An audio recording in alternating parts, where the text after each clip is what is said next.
जय हिंद दोस्तों, राधे राधे। तो देखिए 11th क्लास की आपकी जो फाउंडेशन क्लासेस चल रही थी उसमें हमने आपका सेकंड यूनिट पढ़ रहे थे, यूनिट्स एंड डायमेंशन वाला। तो उसमें हमने यूनिट्स, फिजिकल क्वांटिटीज क्या होती है, क्लासिफिकेशन ऑफ फिजिकल क्वांटिटीज, फिर उनके units, unit system, dimension, dimension formula, और उसके बाद में हमने आपकी जो सिग्निफिकेंट फिगर थे वो और वैज्ञानिक संकेतन संख्या, ये सब देख लिया था। अब इस चैप्टर का एक लास्ट और अंतिम टॉपिक हमारे पास बचता है और वो है एरर। और एरर के बाद में कुछ में बेसिक चीजें जो इस चैप्टर में रह गई, जैसे यूनिट्स के जो सफिक्स और प्रीफिक्स लगते हैं वो कैसे लगाते हैं हम, ठीक है, और कुछ जो अन्य पैरामीटर्स है, यानी कुछ विविध चीजें, जो स्पेसिफिक चीजें इस चैप्टर की, वो हम लेंगे।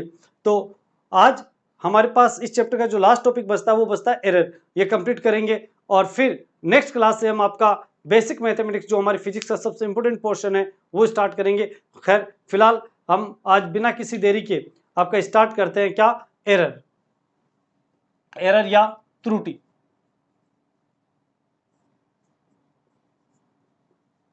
देखिए एरर या त्रुटि होता क्या है। जनरली क्या होता है कि जब हम कोई फिजिकल क्वांटिटी हमें दी जाए, फिजिकल कोई इंस्ट्रूमेंट दिया जाए, कोई फिजिकल बॉडी दी जाए, तो हम उसका मेजरमेंट करते हैं। वो मेजरमेंट लेंथ के रूप में कर सकते हैं, मास के रूप में कर सकते हैं, वॉल्यूम के रूप में कर सकते हैं, डेंसिटी के रूप में कर सकते हैं। ये सब जब हम मेजरमेंट करते हैं तो हमारे पास एक एक्सपेरिमेंटल वैल्यू आती है और कुछ फॉर्मूला बेस पर उसकी मैथमेटिकल वैल्यू पहले से हमारे पास रहती है। जो मैथमेटिकल वैल्यू होती है पहले से हमारे पास, जो फॉर्मूला बेस्ड होती है, ठीक है, उसको हम बोलते हैं उसका सैद्धांतिक मान। कौन सा बोलते हैं? सैद्धांतिक मान या theoretical value.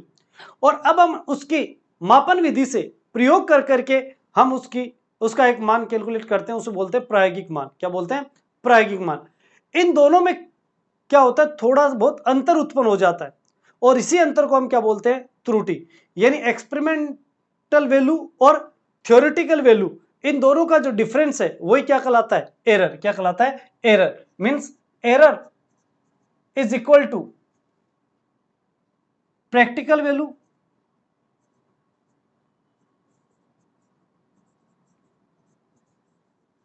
Minus theoretical value. Theoretical value, ठीक है, या हिंदी में बोले तो क्या कह सकते हैं? त्रुटि इक्वल टू प्रायोगिक मान माइनस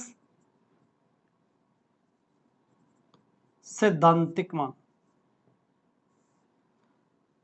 तो जो प्रायोगिक मान किसी भी गणित का, किसी भी चीज का जो प्रायोगिक मान होता है, यानी प्रयोग से जो ज्ञात करते हैं, और जो सूत्रों से कैलकुलेट करके करते हैं सैद्धांतिक मान, उन दोनों का जो जो इन दोनों की जो अंतर उत्पन्न होता है, उसी अंतर को हम क्या कहते हैं? त्रुटि कहते हैं या एरर कहते हैं। जैसे फॉर एग्जांपल आप लोगों ने पढ़ा होगा प्रतिरोध, रेजिस्टेंस। दो रेजिस्टेंस है मेरे पास, R1 और R2। ये R1 और ये R2। मान लिया R1 का मान है 2 ओम और R2 का मान है 3 ओम।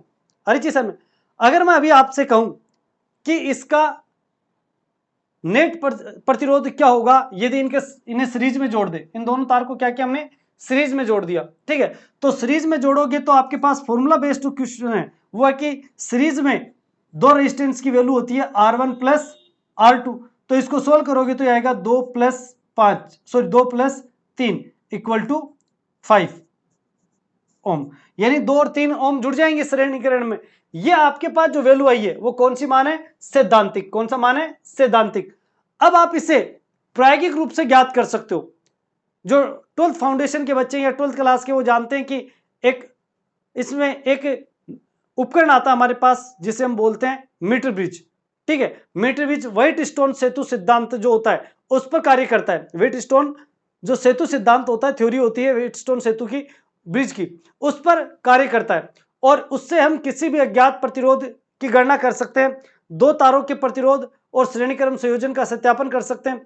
तो वहां जब हम उसको कैलकुलेट करते हैं तो हमारे पास एक वैल्यू आती है और उस वैल्यू को हम बोलते हैं एक्सपेरिमेंटल वैल्यू, यानी प्रयोग से ज्ञात किया।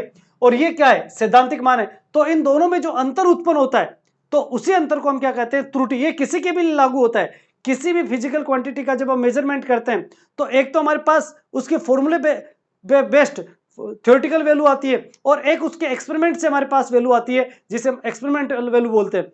तो एक्सपेरिमेंट वैल्यू और थ्योरेटिकल वैल्यू का जो ये डिफरेंस होता है, इसी को हम क्या बोलते हैं? एरर या त्रुटि बोलते हैं। ये एरर धनात्मक भी हो सकता है और ऋणात्मक भी हो सकता है, या दोनों जिगजैग भी आ सकती है। ठीक है, अब हम बात करते हैं त्रुटि के प्रकार। तो त्रुटि मुख्य रूप से दो प्रकार की होती है। कितने प्रकार की होती है? दो प्रकार की। पहली होती है सतत त्रुटि।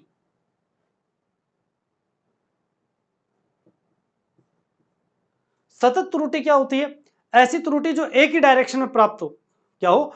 एक ही डायरेक्शन में, यानी या तो प्लस प्लस प्राप्त हो या फिर माइनस माइनस, यानी ये वैल्यू जो अंतर जो आ रहा है, ये या तो केवल प्लस हो या केवल माइनस हो। तो ऐसे एरर को बोलते हैं कंटिन्यूअस एरर या सतत त्रुटि। और दूसरी आती है इसमें यादृच्छिक त्रुटि। क्या आती है? यादृच्छिक। यादृच्छिक त्रुटि का अर्थ है random error. Random error. Random error क्या होता है कि कई बार आपके पास धनात्मक दिशा में एरर चला गया, कई बार आपके पास ऋणात्मक में चला गया, फिर ऋणात्मक आ गया, फिर धनात्मक आ गया। यानी इसका जो एक्सपेरिमेंट करते हैं बार बार, जो इसके हम प्रेक्षण लेते हैं, ठीक है, बार बार जो हम रीडिंग लेते हैं, उस रीडिंग में कभी आपकी जो एरर है वो पॉजिटिव आ गई, कभी नेगेटिव आ गई, उसका कोई निश्चित क्रम नहीं होता। ठीक है, इसलिए इस त्रुटि को हम क्या बोलते हैं? हम बोलते हैं रैंडम एरर। जबकि इसको क्रमागत त्रुटि भी बोल सकते हैं। क्रमागत यानी कि रेगुलर एरर। रेगुलर एरर या फिर सतत त्रुटि। तो सतत या क्रमागत त्रुटि जो होती है वो केवल धनात्मक यानी केवल पॉजिटिव डायरेक्शन में या नेगेटिव डायरेक्शन में आता है। जबकि रैंडम एरर पॉजिटिव और नेगेटिव डायरेक्शन में कभी भी किसी भी डायरेक्शन में आ सकता है। यानी ये जो एरर आता है वो प्लस या माइनस किसी भी वैल्यू में आ सकता है। तो ये त्रुटि और त्रुटि के प्रकार होते हैं। अब मैथमेटिकली त्रुटि कितने प्रकार की होती है ये हम पढ़ेंगे, लेकिन उससे पहले हम बात करते हैं कि त्रुटि उत्पन्न क्यों होती है। यानी ये एरर जो आता है, ये एरर उत्पन्न होने का कारण क्या है, इसका ओरिजिन का रीजन क्या है। तो एरर उत्पन्न होने के कई रीजन हो सकते हैं। इसमें सबसे बड़ा और पहला रीजन माना जाता है मैन्युफैक्चरिंग एरर। क्या? Manufacturing error. मैन्युफैक्चरिंग एरर का मतलब रीजन या कारण, त्रुटि या एरर के कारण। पहला है बनावट के कारण। बनावट के कारण, बनावट का मतलब है एरर, इसकी मैन्युफैक्चरिंग की जाती किसी इंस्ट्रूमेंट की, तो उसके निर्माण के समय ही उसमें कुछ त्रुटि रख दी जाए तो एक्सपेरिमेंट में भी त्रुटि ही आती है। जैसे फॉर एग्जांपल आपके पास कोई स्केल है, उस स्केल में पहले आपके पास 0 है, फिर 5 mm, फिर 5 mm, तो टोटल 10 mm में 1 सेंटीमीटर आ जाता है। यानी कि प्रत्येक 1 सेंटीमीटर पे 10 mm आते हैं हर चीज में। अब ये मैन्युफैक्चरिंग करते समय मान लीजिए गलती से कहीं 9 mm रख दिया, कहीं 8 mm रख दिया, तो एरर आया कि नहीं आया? यानी ये मैन्युफैक्चरिंग डिफॉल्ट के कारण भी एरर आ सकती है। ये मैन्युफैक्चरिंग डिफॉल्ट होता है। दूसरा मेथड के कारण, यानी कि विधि के कारण। हो सकता है कि आप जो एक्सपेरिमेंट कर रहे हो वो जिस विधि से कर रहे हो उस विधि के कारण त्रुटि आ जाए अलग अलग हर चीज में। तो एरर आने के कारण मेथड भी हो सकता है कि आप किस मेथड से करते हो, किसी मेथड में एरर ज्यादा आता है, किसी मेथड में एरर कम आता है, तो मेथड के कारण भी एरर अलग अलग आ सकता है। तीसरा हमारे पास है ताप के कारण।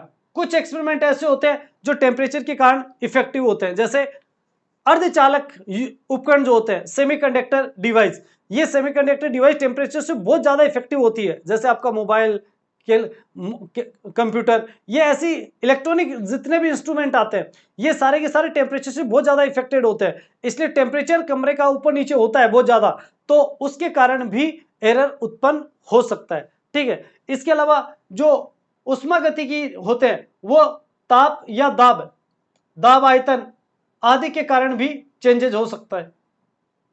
ठीक है, इसके अलावा नंबर 4 अनुभव की कमी। अनुभव की कमी के कारण, अनुभव की कमी के कारण क्या है कि जो व्यक्ति एक्सपेरिमेंट कर रहा है रीडिंग लेकर के कैलकुलेशन कर रहा है, उसको उस कार्य के करने का अनुभव कम है, इस कारण वो अपने अनुभव के कारण कुछ गलत विधियों का यूज कर लेता है, या रीडिंग सही से ढंग से नहीं लेता है, या रीडिंग गलत ले लेता है, तो उसके अनुभव की कमी के कारण भी कई बार त्रुटि उत्पन्न हो जाती है। जितना कोई अनुभवी आदमी के एक्सपेरिमेंट करेगा पूरा ढंग से, उसमें त्रुटि आने की संभावना उतनी कम होती है, और कोई नया आदमी अगर कोई त्रुटि करता है, नया व्यक्ति, तो उसमें त्रुटि या एरर होने की संभावना बढ़ जाती है। ठीक है। नंबर 6, पाठ्यांक को पढ़ते समय, यानी पाठ्यांक के पढ़ने पर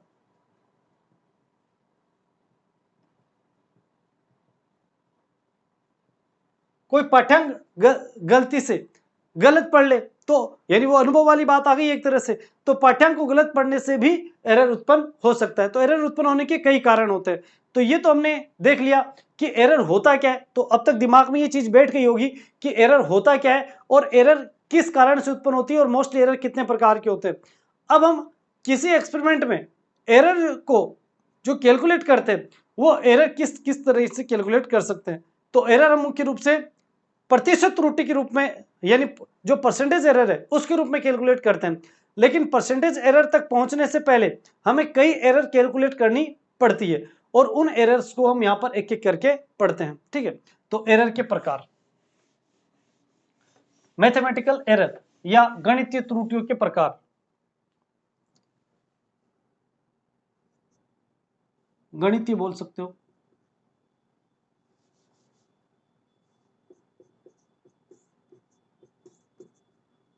गणितीय त्रुटियों, त्रुटि के प्रकार, मैथमेटिकल एरर के टाइप्स। यदि आपके पास कोई एक्सपेरिमेंट है, किसी भौतिक राशि के एक्सपेरिमेंट कर रहे हो आप, उसके रीडिंग ले रहे हो, और उसके पाठ्यांक अलग अलग आते हैं आपके पास। ठीक है। जैसे उदाहरण के तौर पे किसी तार का प्रतिरोध,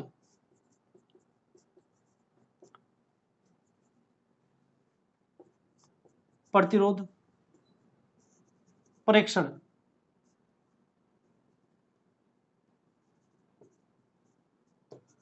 क्रम से सॉरी क्रम से 5.2 ओम,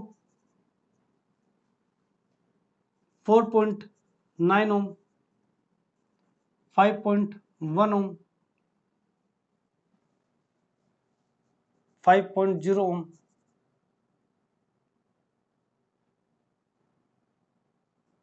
4.9 ओम प्राप्त होता है।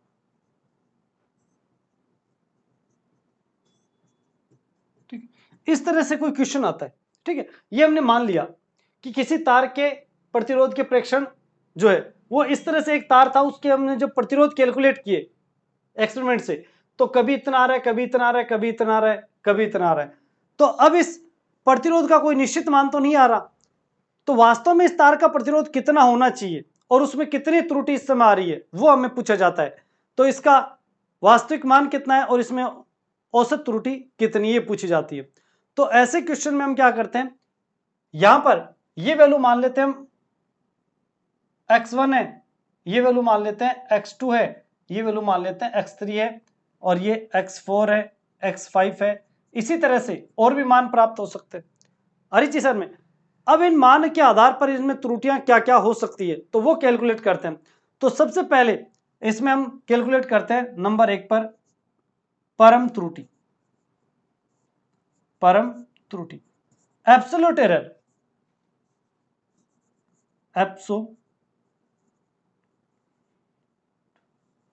Absolute error. एब्सोल्यूट एरर या जो परम त्रुटि होती है, ये होती है इसके माध्य मान और प्रायोगिक मान का अंतर। माध्य मान क्या होता है, ध्यान दीजिए, माध्य मान यानी मीन वैल्यू माइनस प्रेक्षित मान का जो एरर होता है वो कहलाता है परम माध्य मान। ठीक है। और इसको हम डेल्टा से रिप्रेजेंट करते हैं, किससे रिप्रेजेंट करते हैं, डेल्टा से। तो जैसे ये x1 x2 x3 है, ऐसे हम इसको डेल्टा x1 फिर दूसरे के लिए डेल्टा x2, दूसरे के फिर तीसरे के लिए डेल्टा x3, फिर डैश डैश डेल्टा xn, यानी जितनी वैल्यू होगी हमारे पास 2 3 4 5 8 9 10, उन सभी के लिए जो एब्सोल्यूट एरर है वो अलग अलग कैलकुलेट होगा। और एब्सोल्यूट एरर जो है वो क्या होता है, माध्य मान माइनस प्रेक्षित मान। क्या होता है, माध्य मान माइनस प्रेक्षित मान। अब माध्य मान क्या होता है, तो माध्य मान होता है जितने भी प्रेक्षण से हम वैल्यू कैलकुलेट करते हैं उनका औसत मान, उनका औसत मान। ठीक है, तो यहां पर आप देखोगे तो इसका जो औसत मान है वो इन सबको जोड़कर आएगा, इसलिए x का औसत मान क्या आएगा, x बार बराबर x1 plus x2 plus n dash dash plus xn upon n। औसत मान सबको कैलकुलेट करना आता है, मीन वैल्यू पदों का योग बटा पदों की संख्या। ठीक है, पदों का योग बटा पदों की संख्या, तो n पद है तो n पदों का योग बटे n। तो यहां पर जो औसत मान है वो x बार कहलाएगा। तो परम त्रुटि जो आएगी वो आएगी x, प्रेक्षित मान x1 माइनस x बार, इसी तरह से x2 माइनस x बार, इसी तरह से x3 माइनस x बार, और इसी प्रकार से xn माइनस x बार।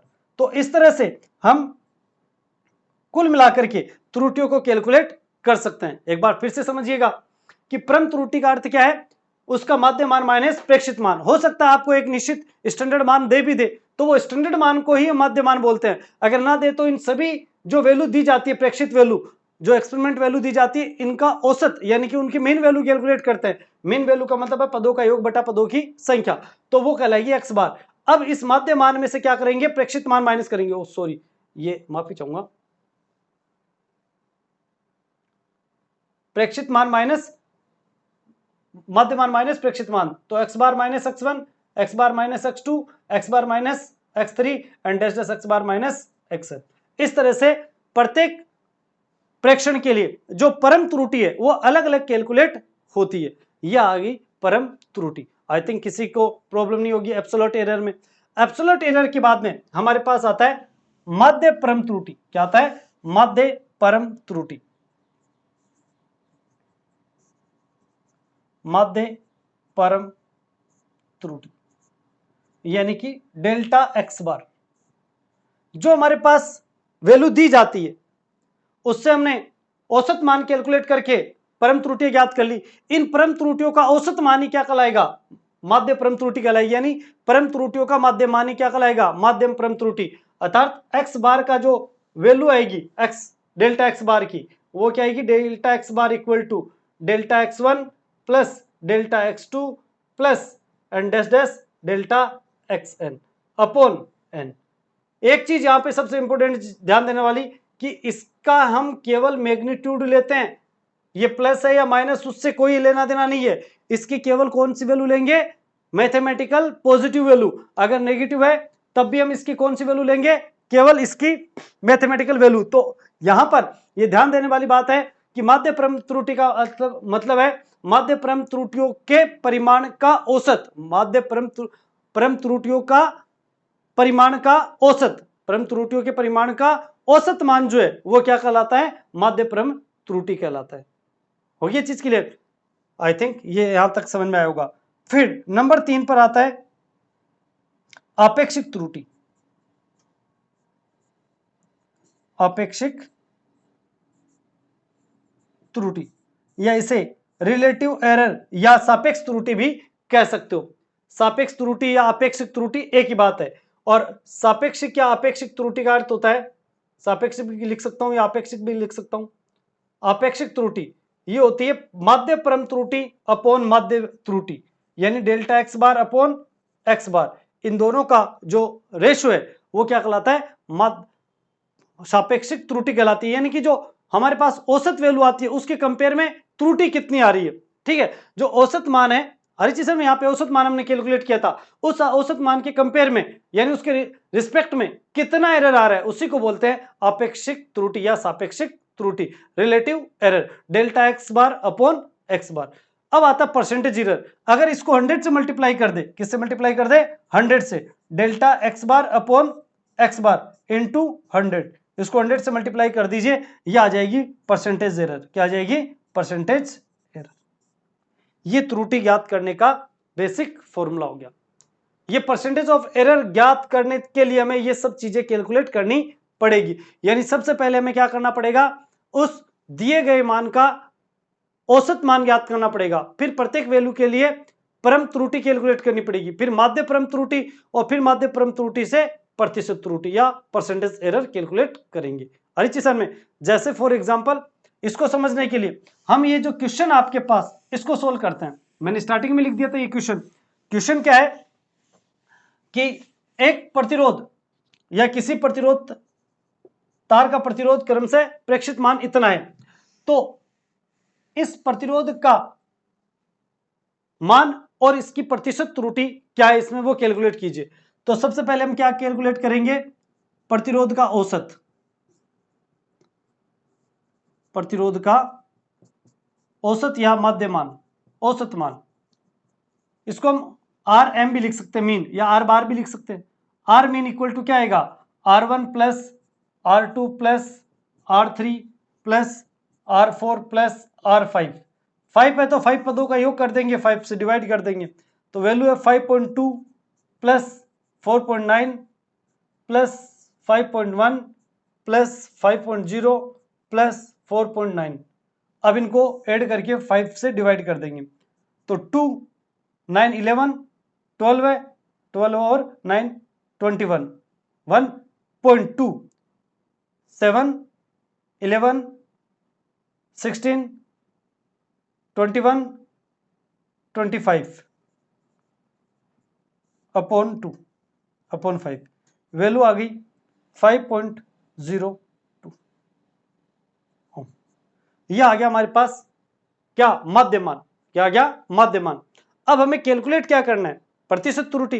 तो ये तो है प्रतिरोध, अगर आपसे पूछे कि इसका प्रतिरोध, औसत प्रतिरोध क्या होगा, तो इसके प्रतिरोध का मान है 5.02।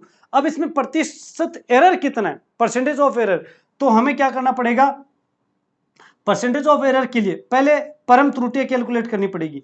तो परम त्रुटि प्रत्येक प्रतिरोध के लिए कैलकुलेट करना पड़ेगा। तो डेल्टा R1 इक्वल टू सैद्धांतिक मान माइनस त्रुटि प्रेक्षित मान, तो R1 RM माइनस R का मान कितना है 5.2, ये 5.2 है, ध्यान रखना ये, जबकि ये 5.20 है, 02 है, तो इसको 0.2 के बाद में बराबर संख्या करने के लिए कर देंगे, ठीक है। अब इसको आप माइनस करोगे तो ये आएगा 520 में से 502 में से एक तरह से 520 माइनस कर रहे हैं, तो माइनस में आएगा माइनस 0.18, ये आ गया हरिची सर में। इसी तरह से R2 5.02 माइनस 4.90, तो ये आएगा आपका 0.12।